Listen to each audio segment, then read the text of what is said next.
They been murdered. Dodi and Diana been murdered, definitely.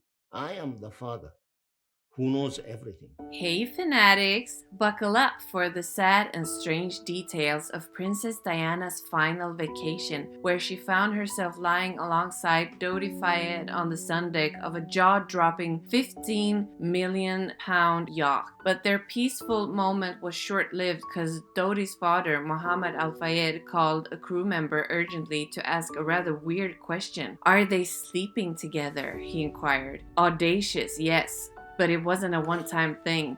In fact, he was regularly checking in on the couple during their August 1997 cruise. This detail comes from Tom Bower, who wrote an unauthorized biography of the billionaire titled Fayed. What makes it weirder, though, is that Princess Diana knew all about these frequent check-ins and even turned them into a light-hearted joke. Whenever the phone rang, she would playfully tell Dodi, "God is calling," as recounted by Dodi's spiritual healer, Miria Daniels, who was with them on the yacht. Fast forward to the 2007 inquest into the tragic 1997 crash that claimed the lives of Princess Diana, Dodi, and their driver, Henri Paul. Daniels shared that the "God is calling" joke had become one of Diana's inside jokes, with Dodi creating moments of laughter between them. Earlier in the same summer, the princess had vacationed with Mohamed Al Fayed along with Prince William and Prince Harry aboard the Jonical. This earlier vacation, depicted in the Crown Season 6 episode Persona Non Grata, involved jet skis and a playful interaction between Diana and the nearby fleet of press. However, the young princess, William and Harry didn't enjoy this trip much, as described by Tina Brown in the Palace Papers. The opulence and extravagance of Mohammed's hospitality, including lavish buffets and grand bathrooms, particularly embarrassed William. According to the awkwardness, Dodi, at the request of his father, joined the vacation halfway through and made an unusual move by renting a private disco for William and Harry, as noted by royal biographer Sally Bedell Smith in Diana in Search of Herself. Mohamed Al Fayed was a rather controversial figure seeking social acceptance from the British elite, and he had aspirations that a relationship between his son and the recently divorced Diana would elevate his status among the elite circles. In the summer of 1997, the billionaire instructed his son Dodi to put everything on hold, including his engagement to model Kelly Fisher, and pursue a romantic relationship with the late Princess Diana. Sally Bedell Smith explained that Mohammed played a pivotal role in the orchestrator behind Dodi and Diana's extremely brief romance, lasting little more than a month. According to Bedell Smith, Dodi essentially followed his father's orders in every aspect of the relationship. On the other hand, Princess Diana's association with Mohamed Al Fayed sparked significant negative reactions in the media. Andrew Morton, the biographer known for his revealing book Diana, Her True Story, cautioned her in The Sun, stating, "These days, Diana, you are no longer the Teflon princess." He pointed out that despite her access to a 20 million pound yacht, her friends and fans perceived her as a woman adrift on the sea of life at risk of shipwreck. Addressing Diana's cat and mouse game with the paparazzi during the initial trip with Mohammed, columnist Judith Whelan expressed her views in the Sydney Morning Herald, saying Diana has been erratic before. This time, however, she has done it while hosted by one of the most reviled men in Britain. The public sentiment seemed to be shifting, and Diana found herself under increased scrutiny during this period. Despite the uproar from the press regarding her connection with Mohammed, Princess Diana took a return to the Jonical for a more intimate trip as portrayed in two photographs. According to Tom Bower's book, Fade,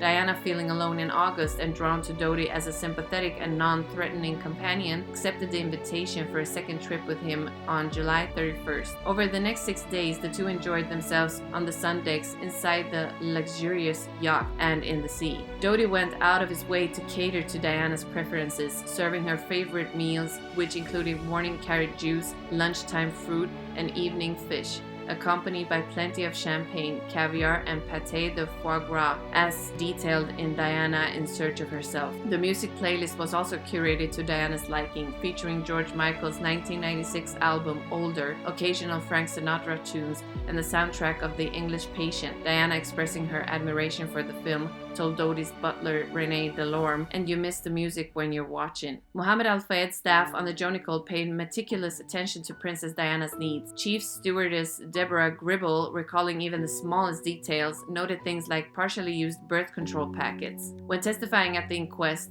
She confirmed that Dodi and Diana were clearly having a relationship and were a couple. Dodi went all out to impress Diana during their 6-week courtship, showering her with gifts such as pearl bracelet, a diamond-studded wristwatch, a silver photo frame, and a gold and diamond ring. In an episode described in Tina Brown's The Diana Chronicles, when the Jonicle docked in Sardinia's Porto Cervo, Diana and Dodi went shopping and returned with cashmere sweaters for the princess, one in every color. Behind the scenes, Mohamed was actively managing the press. The news of Diana and Dodi's relationship broke in the first week of August, less than a month before Diana's tragic death. The Sun ran the story with the headline, "Di's Secret Hole with Harrods Hunk Dodi," while Mohamed's publicist dubbed the relationship the romance of the century. The revelation of their romance became a widely discussed topic in the media. Towards the end of the trip, those close to Princess Diana sensed that she viewed her relationship with Dodi as a short-lived fling. Although Diana suspected that Dodi might propose to her, Tina Brown reveals that she informed a friend that if an engagement ring were to be presented, it would be going firmly on the fourth finger of my right hand. As depicted in 2 pictures, the trip took an unexpected turn during a chaotic evening in Monte Carlo. Dodi impulsively decided to send for a tender and take the princess for a walk. However, instead of a romantic stroll, Dodi's actions led to a situation where they ended up getting lost after a strenuous climb up a hill to evade the paparazzi, as recounted by Tina Brown. The incident was so embarrassing that even Trevor Rees-Jones, a bodyguard on Mohamed Al Fayed's payroll, began to feel sorry for the princess, believing she deserved better.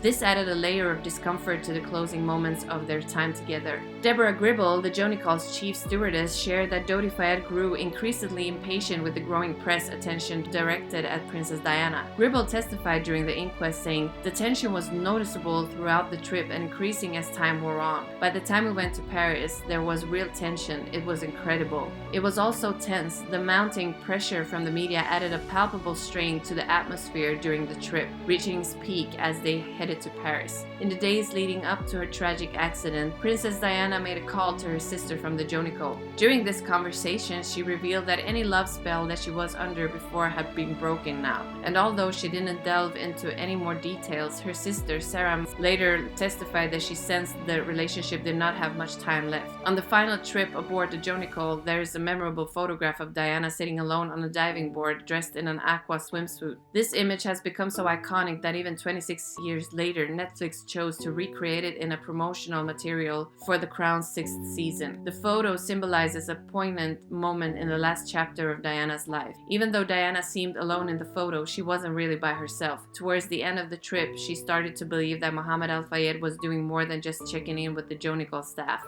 She believed that the boat was being bugged by Mr. Al Fayed Sr., and as you can probably imagine, this suspicion made the atmosphere on the yacht even more uneasy. Eventually, it marked a troubled end to the trip. What's your take on Diana's relationship with Dodi? Drop your thoughts in the comments below and we'll catch you in the next video.